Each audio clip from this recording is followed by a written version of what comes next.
comment les shorts ont réduit mes vues.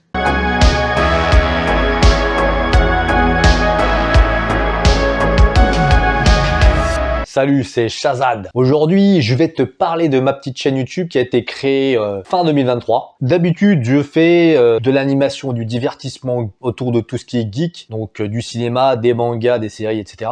Mais aujourd'hui, c'est plus l'informaticien qui va te parler parce que je suis ingénieur informaticien dans la vie. Je suis ingénieur informaticien. Reste bien jusqu'à la fin pour connaître la raison qui a fait que les vues sur mes vidéos longues ont chuté par rapport aux shorts. Je pense que c'est important pour toi et il faut que tu sois vigilant pour pas que ça t'arrive parce que franchement ça pique. Mais avant de continuer, je dois te proposer de choisir une de ces deux pilules. Le rouge, tu restes au pays des merveilles. Et on descend avec le lapin blanc au fond du gouffre. Et de t'abonner si toi aussi tu veux connaître comme moi les mystères de l'algo YouTube et aussi accessoirement si tu veux me suivre et suivre mes vidéos sur les actualités geeks et numériques. L'algo, c'est quoi? C'est quoi un algorithme? Déjà, avant de parler d'algorithme YouTube, faudrait comprendre en fait. En tout cas, tous les créateurs YouTube savent qu'ils sont dépendants de cet algo YouTube, cet algorithme. C'est lui qui décide quoi montrer à qui et à quel moment. Et concrètement, c'est quoi un algorithme? C'est une suite d'instructions machine qui va servir un but. Je te donne un exemple, un objet connecté, une ampoule par exemple. Si tu fais un scénario qui fait qu'elle s'allume quand le soir tombe, t'as fait ton premier algo. Maintenant, revenons à ma chaîne YouTube. Elle a connu quelques vidéos à succès et ensuite le calme plat, c'est le néant. Et là, j'étais frustré quand même. Et donc, j'ai passé des heures à chercher et à regarder les stats pour comprendre ce qui se passait. Parce que moi, je suis un peu ingénieur informaticien dans la vie. Ingénieur informaticien.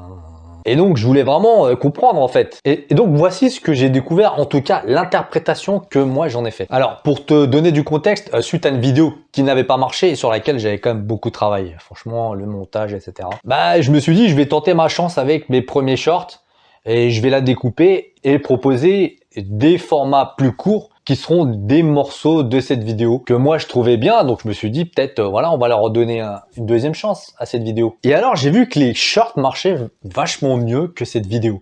Donc finalement, qu'est-ce qui a fait que cette vidéo n'a pas marché mais que les shorts ont marché? Je sais pas. Est-ce que voilà, la miniature, le titre, le SEO, voilà, on peut tout supposer, on sait pas en fait. Moi je le saurais jamais. Peut-être qu'un youtubeur plus expérimenté pourrait lui le comprendre mieux que moi. Mais en tout cas, les shorts, eux, ils étaient en train de carburer. Et du coup, j'ai pris l'habitude de sortir des shorts à chaque fois qu'une vidéo marchait moins bien. Mais alors, plus je sortais des shorts, et plus les vidéos ne décollaient pas. Et je faisais vraiment de moins en moins de vues, quoi. Et j'ai l'impression qu'à un moment, je suis arrivé à vraiment un niveau qui était celui que j'avais quand je venais de commencer sans aucune compétence. Et alors, je me suis demandé, mais peut-être que si, en fait, les nouvelles vidéos ne marchaient plus, c'était peut-être parce que je faisais trop de shorts. Et en fait, j'ai fait une supposition. Je me suis dit, c'est comme si, en fait, finalement, peut-être que YouTube alloue une bande passante pour toi. Et si jamais elle est utilisée complètement pour tes shorts, eh ben peut-être que les impressions sur tes vues longues diminuent. C'est vraiment une question que je me suis posée. Alors ce que j'ai fait, c'est que j'ai essayé d'avoir une démarche un peu plus scientifique.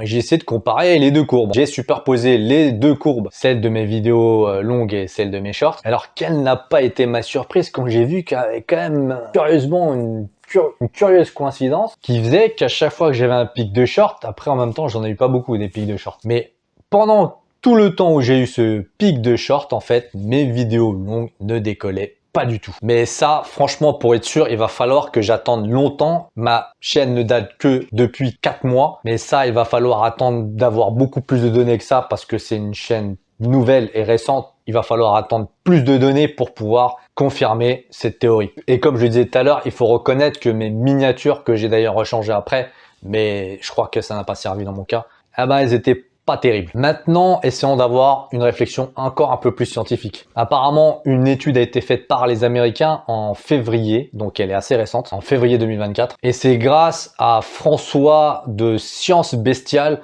que je l'ai découvert. Et apparemment, les shorts ont bien un impact sur les vidéos longues. En fait, ils ont fait une étude, ils ont pris 250 chaînes YouTube et ils ont comparé les vues générées après qu'on ait créé des shorts sur ces chaînes. Et voici la conclusion, je te la fais courte, comme un short, même si je devrais pas, et je te jure que je ferai pas de short de cette vidéo. Une fois que la chaîne s'était lancée dans les shorts, la chaîne a subi une réduction de ses vues sur les vidéos longues. Et plus la chaîne est grosse, plus cette baisse est significative. En grosso modo, ils ont conclu que en dessous de 250 000 abonnés, il n'y avait pas vraiment d'impact, en gros, que c'était négligeable. Et ils ont aussi réussi à catégoriser et à conclure que c'était plus les chaînes liées au divertissement, au spectacle, qui étaient impactées. Mais les chaînes plus nichées le seraient moins. Alors, conclusion, malheureusement, on restera toujours aux frontières du réel avec cet algo, parce que finalement, c'est une boîte noire chez Google, hein.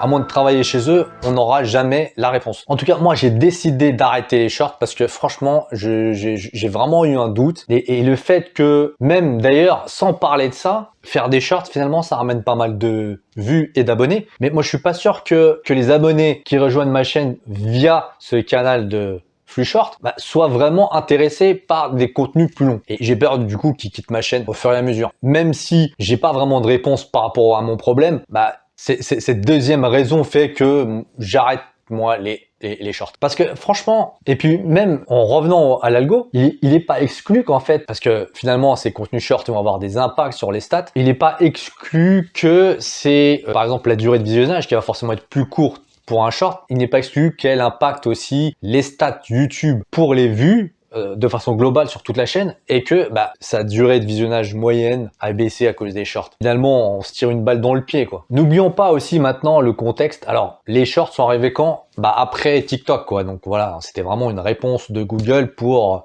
concurrencer TikTok. Et donc là, c'est un peu, je vais essayer de te donner un peu mon avis d'informaticien.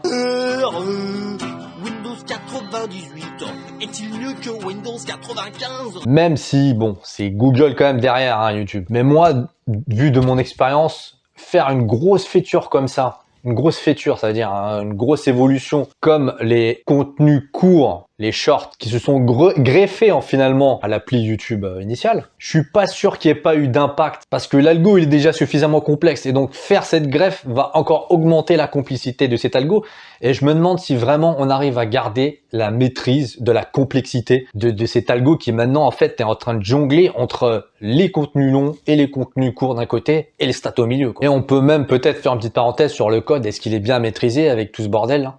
Et autre chose, je me suis quand même demandé, bon là c'est mon petit côté parano qui parle, hein, mon côté Fox Mulder. Et je me demandais quand même pourquoi YouTube m'encourageait avec ses notifications pour faire des shorts parce que finalement, il m'avait dit à la fin que les shorts avaient vachement bien marché. Ouais, mais sauf qu'il m'a pas dit que mes vues sur les vidéos longues étaient à chier à ce même moment-là. Donc, en tout cas, ça c'est mon ressenti. Moi, voilà, je veux te faire part de mon expérience. Toi, tu dois tirer les propres conclusions en fonction de ce qui se passe sur ta propre chaîne. Voilà, j'espère que tu as appris quelque chose. N'hésite pas à mettre un pouce bleu pour mon travail. Abonne-toi et je te dis à bientôt pour continuer à comprendre les méandres de l'algo YouTube.